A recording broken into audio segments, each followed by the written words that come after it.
Hello दोस्तों, स्वागत है आप सभी का आज के न्यू मार्केट एनालिसिस वीडियो में। और आज हम देखने वाले हैं कि कल मार्केट निफ्टी स्पेशली कैसे रिएक्ट कर सकता है, क्या क्या पॉसिबल केसेस बन सकते हैं और मार्केट किस तरीके से मूव कर सकता है। तो आइए चार्ट्स पे चलते हैं। सबसे पहले हम डिस्कस करेंगे मार्केट में निफ्टी के बारे में। हम सबसे पहले जो है वन डे टाइम फ्रेम पे जाके देखेंगे कि मार्केट कैसे रिएक्ट करा है। अगर आप वन डे का टाइम फ्रेम देखेंगे तो बहुत ही क्लियर कट आपको एक एनालिसिस या फिर एक अंडरस्टैंडिंग देखने को मिलेगी। अगर आप देखें तो प्रीवियस जो रेजिस्टेंस मार्केट ने लगा रखे हैं विच इज 24,600, जैसे कि हमको पता ही है। तो मार्केट ने इसके ऊपर एक ब्रेकआउट देने की कोशिश करी, उसके बाद पिछले 6 दिनों से मार्केट हायर लेवल्स होल्ड नहीं कर पा रहा है। इसका मतलब मार्केट में वीकनेस है और बहुत ज़्यादा चांसेस इसी चीज़ के हैं कि ये जो ब्रेकआउट हुआ था, ये ब्रेकआउट फर्दर कंटिन्यू ना हो और मार्केट में एक ब्रेकआउट फेलियर देखने को मिले और मार्केट लोअर लेवल्स तक वापस से मूव कर सकता है। इस चीज़ की प्रोबेबिलिटी बहुत ही ज़्यादा है करंट मार्केट सिचुएशन और स्ट्रक्चर को देखते हुए। क्यों? क्योंकि अगर ये एक ब्रेकआउट था तो मार्केट को एक फॉलो अप कैंडल इसके ऊपर बना देनी चाहिए थी। पिछले 6 दिनों में से एक भी कैंडल इस कैंडल के ऊपर टच भी नहीं कर पाई है। क्लोजिंग की तो हम बात ही नहीं कर रहे, ठीक है। ऐसा सब देखने को मिला है। हालांकि ये बात अलग है कि मार्केट अभी भी हायर लेवल्स पे ही है, तो हायर लेवल्स ही होल्ड कर रहा है। इसका मतलब कि स्ट्रेंथ तो है बायर्स में, बट अल्टीमेटली ये ब्रेकआउट के ऊपर एक नेक्स्ट कैंडल हमको चाहिए थी एक कंफर्मेशन के लिए कि इट्स अ ब्रेकआउट। ओके, अभी मार्केट जो है स्ट्रगल कर रहा है ऊपर जाने के लिए। तो हम प्रीवियस रेजिस्टेंस मार्क कर लेते हैं वापस से 24,600। और क्योंकि आज मार्केट ने एक अच्छा नेगेटिव क्लोज दिया है तो हम चलते हैं 5 मिनट टाइम फ्रेम पे बेटर अंडरस्टैंडिंग के लिए। देखिए, मैं आपको पिछले 4-5 दिनों से सेम ही चीज़ बोल रहा हूँ कि मार्केट जो है हायर लेवल्स पे बहुत स्ट्रगल कर रहा है मूव करने के लिए। क्यों? क्योंकि ब्रेकआउट जिस दिन आया था उसके बाद मार्केट में सेल ऑफ देखने को मिला, उसके बाद से फिर एक सेल ऑफ देखने को मिला, उसके बाद मार्केट हायर लेवल्स होल्ड करने की कोशिश करा, ब्रेकआउट नहीं आया ऊपर की तरफ, फिर मार्केट गैप डाउन खुल के ऊपर गया बट अल्टीमेटली क्लोज नीचे ही हुआ।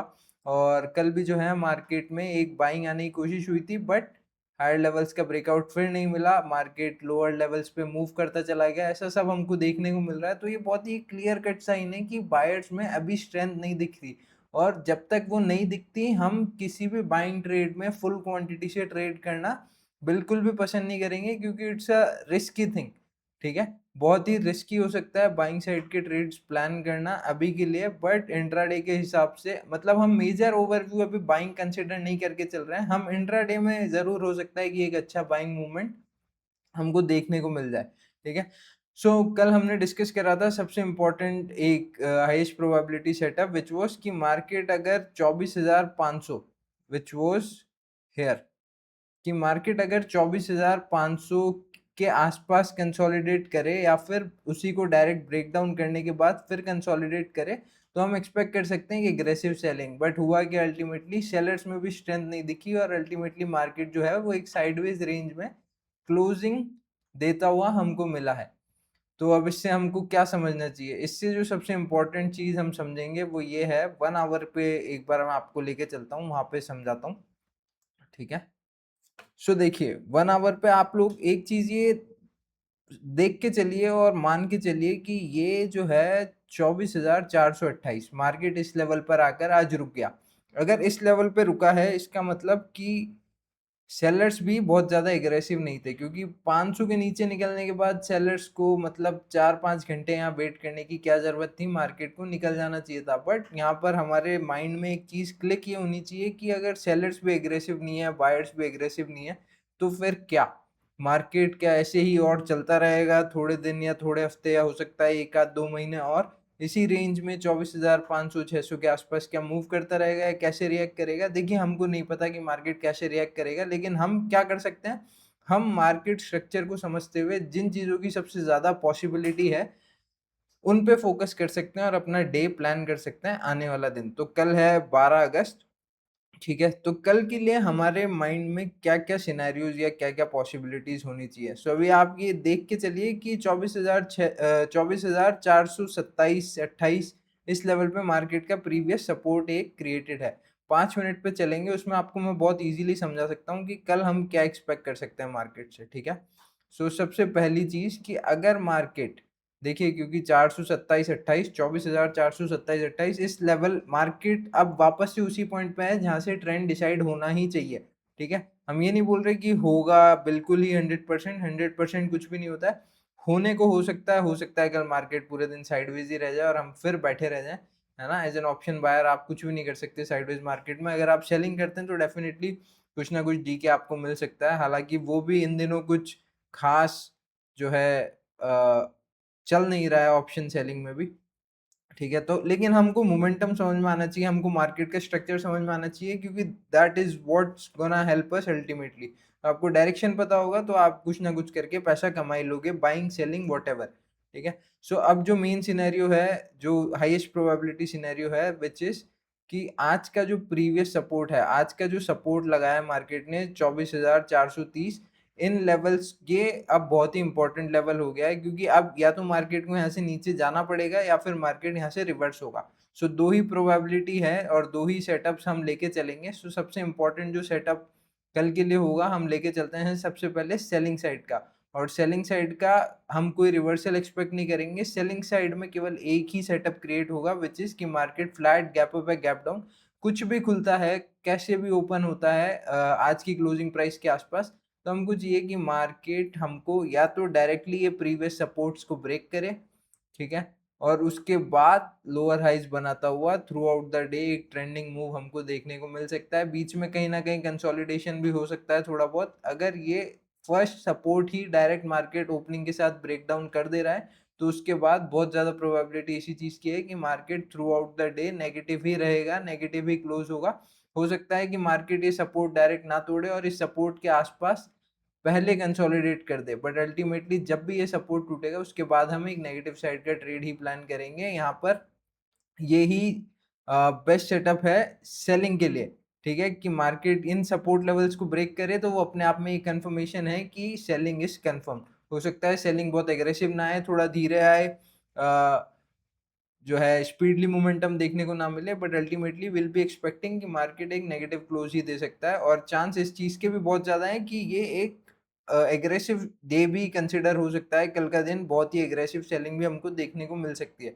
सो ये तो है फर्स्ट सिनेरियो जो कि सेलिंग साइड के लिए है, जिस तरीके से मार्केट रिएक्ट कर सकता है। नाउ व्हाट, क्या मार्केट ऊपर भी जा सकता है? तो बिल्कुल जा सकता है, अगर ये ही सपोर्ट वापस से 24,430, अगर इसी लेवल पे मार्केट जो है थोड़ा बहुत फ्लैट या गैप अप खुल के, अगर मार्केट वापस से एक सेलिंग स्विंग क्रिएट करता है और उस सेलिंग स्विंग के बाद मार्केट फर्स्ट सपोर्ट के बाद जो है वापस से वो सपोर्ट लेवल टेस्ट ही नहीं कर पाता, वापस से अगर ये लेवल्स टेस्ट नहीं हो पा रहे हैं और मार्केट प्रीवियस हाइस के ऊपर निकल जा रहा है और अच्छी क्लोजिंग हमको दे रहा है, तो वी कैन एक्सपेक्ट कि मार्केट इंट्राडे हाइस का तो ब्रेकआउट दे ही सकता है। उसके अलावा भी मार्केट में बहुत ज़्यादा पॉसिबिलिटी है कि मार्केट 24,600 के आसपास हमको जाता हुआ दिख सकता है। और ये हम ऐसे ही प्रिडिक्ट नहीं कर रहे हैं कि मार्केट जो है ऐसे नहीं तो वैसे कैसे ना कैसे तो जाएगा ही। इन चीज़ों की बहुत हाईएस्ट प्रोबेबिलिटी है, क्योंकि अब ये जिस लेवल पे मार्केट है विच इज़ 24,430, यहाँ से मार्केट या तो अब ऊपर की तरफ रिवर्स ही होगा, और अगर रिवर्स होगा तो भी मोमेंटम जो है बहुत फास्ट आएगा, या फिर मार्केट यहाँ से नीचे की तरफ ही मूव होगा, और नीचे भी मूव होगा तो उसमें भी मोमेंटम बहुत फास्ट आना चाहिए, ऐसी एक्सपेक्टेशन है हमारी। ठीक है, तो देखते हैं कल मार्केट कैसे रिएक्ट करता है, बट सिनेरियोज केवल दो ही हैं। एक तो रिवर्सल होगा अगर मार्केट ये सपोर्ट सस्टेन कर जाता है, और अगर मार्केट जो है अपने इंट्राडे का सपोर्ट वापस टेस्ट नहीं कर पाता, रेजिस्टेंस लेवल की तरफ जाता है, हायर हाइस क्रिएट करता है, definitely we can expect a bull run और a bullish momentum for the day tomorrow. लेकिन अगर मार्केट ये सपोर्ट्स, तो मैं आपको फिर से बता देता हूँ, देखिए मार्केट अगर इस सपोर्ट लेवल को ब्रेक कर दे, ठीक है, मार्केट अगर इस सपोर्ट लेवल को ब्रेक कर दे तो वो चीज़ एक कंफर्मेशन ही है। मार्केट चाहे डायरेक्ट ब्रेकडाउन दे या फिर मार्केट कंसोलिडेशन करके और फिर एक ब्रेकडाउन दे, मार्केट कैसे भी ब्रेकडाउन दे वो एक सेलिंग डे ही कंसिडर किया जाएगा। थ्रू आउट द डे एक एग्रेसिव सेलिंग देखने को मिल सकती है, या फिर अगर एग्रेसिव नहीं तो भी एक अच्छी सेलिंग हमको देखने को मिल सकती है। और नीचे की तरफ के मैं अगर आपको टारगेट्स बताऊं तो कहीं ना कहीं अगर आप 1 आवर चार्ट फ्रेम पे चलेंगे तो प्रीवियस जो मार्केट में सपोर्ट्स आप बोल सकते हैं या फिर एक टेक प्रॉफिट एरिया बोल सकते हैं विच इज मार्केट हमको 355 24,350 और फिर उसके बाद जो नेक्स्ट है दैट विल बी 250। सो ये 150-200 पॉइंट का मोमेंटम नीचे की तरफ भी देखने को मिल सकता है और बहुत ही एग्रेसिवली देखने को मिल सकता है क्योंकि आप देखेंगे कि इन लाइव मार्केट सेलिंग कैंडल्स बहुत ही एग्रेसिव हमको देखने को मिल रही है। अगर ये दो जो कैंडल्स हैं ये क्लोजिंग टाइम की कैंडल्स हैं, आप इनको हटाएं तो उसके बाद हमको सेलिंग की कैंडल्स एग्रेसिवली देखने को मिल रही है। इसका मतलब सेलर्स एग्रेसिव हैं। सो अगर ऐसा कुछ भी होता है, अगर हमको देखने को मिलता है मोमेंटम अच्छा, तो यही दो पॉसिबल सिनेरियोज हैं। आई होप आप लोगों को वीडियो समझ में आ रही होगी, एनालिसिस समझ में आ रहा होगा कि मार्केट कैसे मूव करता है, किन लेवल्स पे मार्केट को हमको देखना चाहिए, support levels, resistance level, market sentiments, ये सारी चीजें सोच के समझ के देख के ही जो है एनालिसिस शेयर किया जाता है। प्रोबेबिलिटी वाइज जो सबसे हाईएस्ट होता है वही आप लोगों को बताया जाता है, क्योंकि ऐसे अगर हम सारे माइंडसेट या फिर सारे केसेस माइंड में रखेंगे तो हमारे पास 8-10 सिनेरियोज बन सकते हैं एक दिन में ट्रेड करने के लिए, बट हम सब पे फोकस नहीं कर सकते और अगर हम सब पे फोकस करेंगे तो हम 110% कुछ ना कुछ गलत एग्जीक्यूशन कर ही देंगे। इसलिए हम मार्केट को समझेंगे और समझते हुए जो प्रोबेबिलिटीज हमको ज़्यादा लिखती है, 2 या मैक्सिमम 3 केसेस हमारे माइंड में होने चाहिए और 3 में हम बहुत ही अच्छे से, क्योंकि देखिए सबसे पहली चीज़ कि जो 3 सिनेरियोज या 2 सिनेरियोज हम डिस्कस करते हैं, हम उनमें सबसे मेन जो फर्स्ट इंपॉर्टेंट चीज़ है वो क्या डिस्कस करते हैं, दैट इज़ कि फर्स्ट स्विंग। अब कल के मार्केट में हमको दिख ही गया कि दोनों ही हमको सेलिंग स्विंग चाहिए, एक या तो नीचे जाएगा और दूसरा ऊपर जाएगा। तो अगर ऐसा कुछ भी बनता है तो आपका माइंडसेट बिल्कुल प्रिपेयर रहेगा कि ठीक है, जैसा हमने सोचा है उसी तरीके से मार्केट रिएक्ट कर रहा है, कुछ अलग नहीं है। अगर मार्केट डायरेक्ट ही बाइंग स्विंग बना दे, इसका मतलब कि आप वेट करिए, आप फ्री छोड़ दीजिए मार्केट को, क्योंकि हो सकता है मार्केट कुछ भी मोमेंटम ना करे और कुछ करे भी तो फिर सेकंड हाफ में देखने की कोशिश करिए। बट अपना माइंडसेट आप जो है हमेशा एनालिसिस के हिसाब से ही रखें। अगर आपके हिसाब से मार्केट मूव कर रहा है, वेल एंड गुड, पार्टिसिपेट करिए, क्वांटिटीज का ध्यान रखिए, रिस्क टू रिवॉर्ड फॉलो करिए, सारी चीज़ों पे फोकस रखिए, फिर एग्जीक्यूशन करिए। लेकिन आपके हिसाब से नहीं है तो जाने दीजिए, आधा घंटा, 1 घंटा, 2 घंटा, उससे होगा क्या, उससे आपको थोड़ा-सा टाइम मिलेगा, आप फिर बहुत क्लियरली देख पाएँगे और सोच पाएँगे चार्ट्स को। क्योंकि अगर आप कोई एग्जीक्यूशन कर देंगे, आप ट्रेड्स में होंगे, तो फिर आप सोच भी नहीं पाएँगे, देख भी नहीं पाएँगे। मार्केट में अगर कुछ क्रिएट भी हो रहा होगा तो आपको समझ में नहीं आएगा। इसलिए इन चीज़ों का ध्यान रखें, जो एनालिसिस है उसी पे फ़ोकस करें, उस हिसाब से मार्केट बिहेव करता है तो ट्रेड करें, नहीं तो अवॉइड करें। सो अभी के लिए इतना ही दोस्तों, बाकी उम्मीद करता हूँ आप लोगों को एनालिसिस समझ में आ रहा होगा। वीडियो को लाइक करिए, शेयर करिए, चैनल को सब्सक्राइब करिए और मिलते हैं कल न्यू एनालिसिस के साथ। सो अभी के लिए इतना ही। Good day, bye.